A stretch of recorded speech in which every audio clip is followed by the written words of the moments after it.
We have worked on a lot of vehicles that are a little bit out of my comfort zone.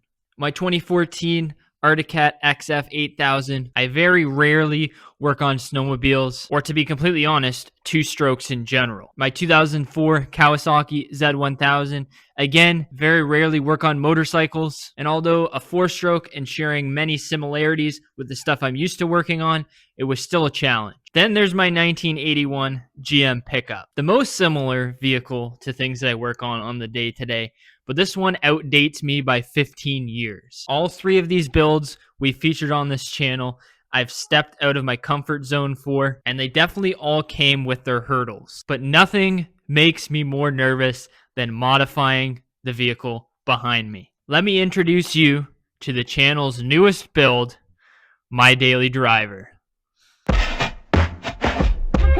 Live and direct, I'm back on set action. Create the wave, we cannonball splash them. Mic cord swinging, get your head chopped. Point blank, dead stop. 16 bars in a headlock. Wait. Hold on a second. We're not really doing an edit for a stock Honda Civic, are we? Hell yeah, we are. 101 dead stock is what I'm dropping. Drugs on tap, so what the fuck you copping? Way too locked in, I don't see another option. Grew up chopping, full denim suit rocking. I got 100 dogs on the leash, time to let them go. 1,000 hands in the crowd, we can make them all. Stick up, stick up, stick up, stick up, whoa. Get up, get up, get up, get up, go.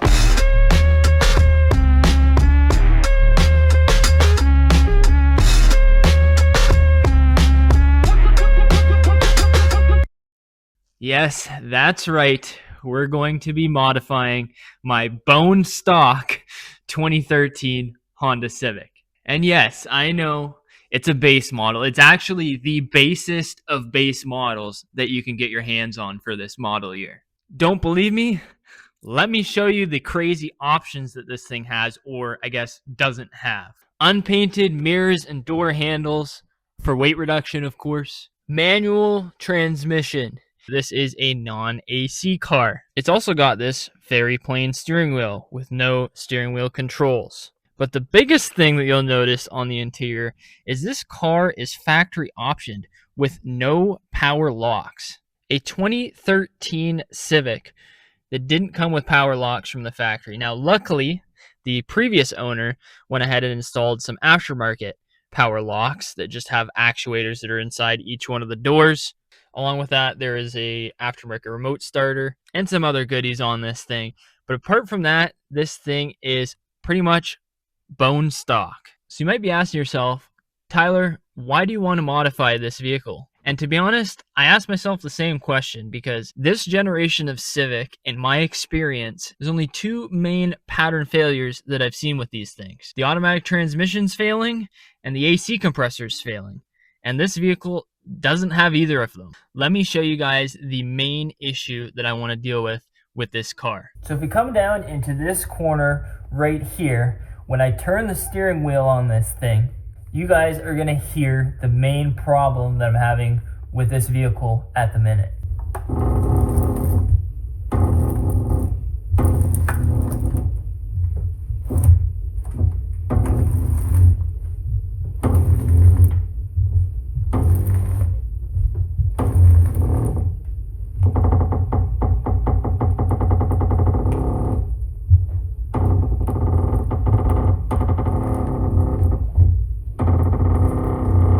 Now, I have my suspicions as to what is making that noise, but today I want to confirm those suspicions because if I am correct, it leads me into the reason why we're going to start modifying this vehicle. All right, so I've got this thing up in the air, and as you can hear now, it's clearly coming from this corner.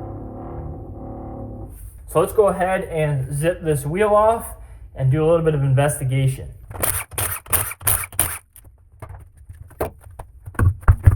Now, there's a couple potential components that could cause a noise like this. And we're going to start with the simplest one and easiest one to remove and then work up from there. So, the first thing that I'm going to remove, A, because it's the easiest thing to remove, and B, because it's going to give us a lot of an easier time to swivel this back and forth to hear for this noise. And that is the tie rod, the outer tie rod specifically. So if we disconnect this and swivel this back and forth and the noise is gone, we know it's either in the outer tie rod or the inner tie rod, or of course the rack. But because it's localized to this corner, it'll be one of those two. This is not what I think it is, and I'm expecting the noise to still be there even with this disconnected.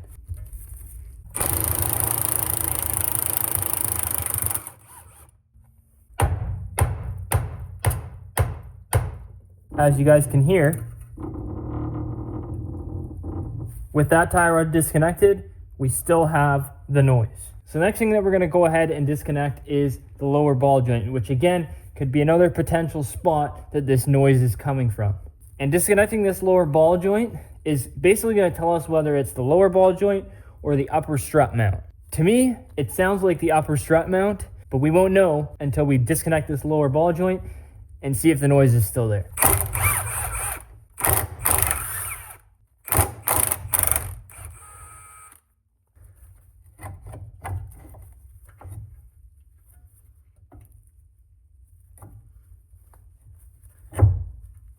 All right, so with this ball joint disconnected now, if we turn this and it's still making the noise, we can pretty much 100% confirm that it's the upper strut mount. And what do you know? Still making the noise. So we know that it is 100% the upper strut mount because we've isolated that component and the noise is still there. Now, obviously this method of checking this doesn't work with every suspension. Most McPherson strut type suspensions, this is a pretty quick and dirty way to isolate the problem, especially when it's a suspected upper strut mount failure. Now, it's more than likely just the bearing in the upper strut mount that is binding up. It's probably got some crap that got in there. But since we're gonna have to remove this strut assembly and pull it all apart in order to get at that bearing, I thought if it's gotta come apart anyways, why not make it better? And that is where these guys come in. These are S-Tech lowering springs by Teen. I don't know how to pronounce this company name. It seems like everybody has a different pronunciation for it, so I don't know what's right. But these are going to be a very mild drop on the car. Utilize the factory strut and strut mount components, giving the car a slightly more aggressive look while hopefully keeping the factory reliability. Now, before we can go ahead and just wing a set of lowering springs on this thing, we do have a couple of preliminary checks that we have to do. So let's throw this corner back together and I'll meet you at the back of the vehicle. All right, we are at the back of the vehicle. One very important step when you're doing any sort of suspension work, especially suspension work that's gonna alter the geometry of the suspension, aka lowering the vehicle, you always want to make sure that the car goes for an alignment afterwards. And luckily, since we're lowering the vehicle in such a small increment, we don't have to go crazy with any sort of camber arms or aftermarket adjustment arms. We are going to be able to get this thing dialed in with all of the factory adjustment on this vehicle. But up here in the Rust Belt of Canada, we deal with a lot of seized parts when it comes to alignment adjustment. So what we're going to check before we rip anything apart is whether the alignment adjusters are nice and free and not seized up to the internal sleeve of the bushings that they ride on. Now, this vehicle uses what's called an eccentric bolt. It basically just uses an offset bolt. As you spin the bolt, you're actually moving this in and out. On this one, you're actually adjusting toe and camber all at the same time. Some vehicles feature two eccentric bolts, one for the toe adjustment, one for the camber adjustment, but this one only has the one, which is good for us because it means that there's one less bolt to be seized up, but bad for the guys that are gonna be lining this thing up. It's quite the song and dance to get this and the other side's eccentric bolts when they're adjusting toe and camber at the same time to get perfect. But we'll cross that bridge when it comes to it. Let's go ahead and mark this where it is right now, because obviously once we figure out if this is loose or not, we want to put it back into the spot that we need it to be until we get everything all dialed in. Now, this is a bit nerve-wracking because this is basically a make it or break it moment. If this thing cooperates, it's going to make our lives 100 times easier. And I'm going to come in here with my marker and we're just going to mark exactly where that was lined up before. So now that that's marked, we can go ahead and attempt to free this thing up. Cross your fingers, guys. So step one is to get this nut loose, and that's not really going to give us any information on whether this is going to cooperate or not. This is basically just the retainer.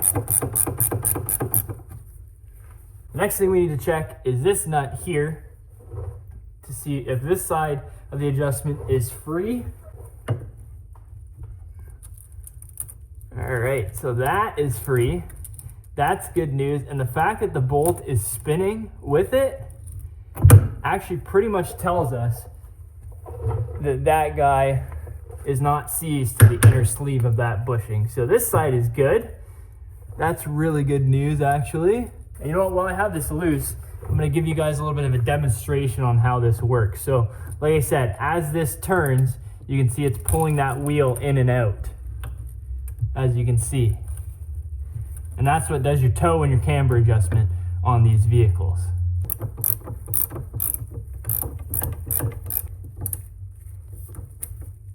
Good news on this side. Let's go ahead and check the other side. It's gonna go right with the corner here. So once again, outer nut.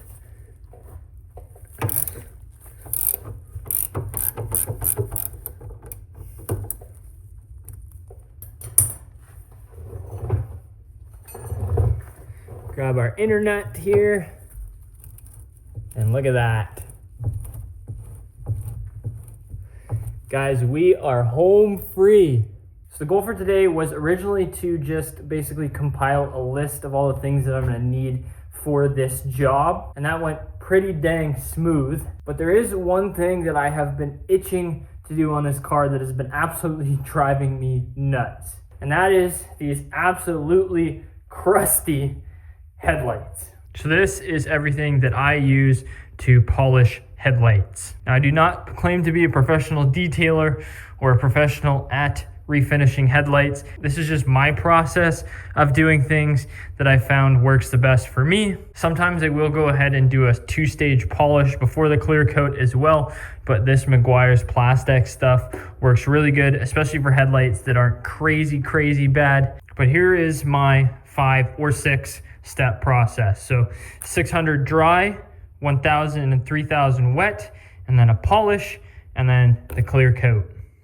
So I'm gonna go ahead and get these guys all wiped down and taped up, and then we can get after it. I don't know how much I'm gonna be able to film because my camera is low on battery right now, but I wanna at least get you guys a really awesome before and after, because I think these things are gonna clean up and look basically like that part of the lens right there all throughout.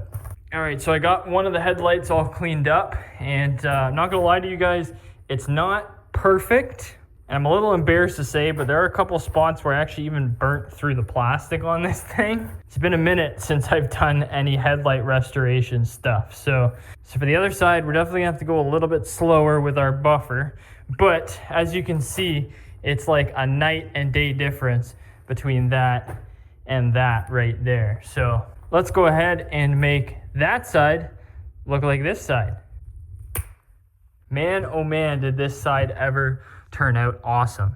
Thing looks freaking brand new. I don't know what it is about headlights, guys, but for some reason, the second side that you do always turns out better than the first. You would think that it would actually be the opposite, that the first one would turn out better than the second, because by the time you get to the second headlight, you're pretty much over sanding. I mean, at least I am. You get a little lazy on the second light, but somehow this one turned out even more mint than that one. Well, that's all the time that we had for today. Pretty light day in the shop today. I was glad we were able to get at least something done today, and I'm pretty dang stoked at how nice at least this one headlight turned out.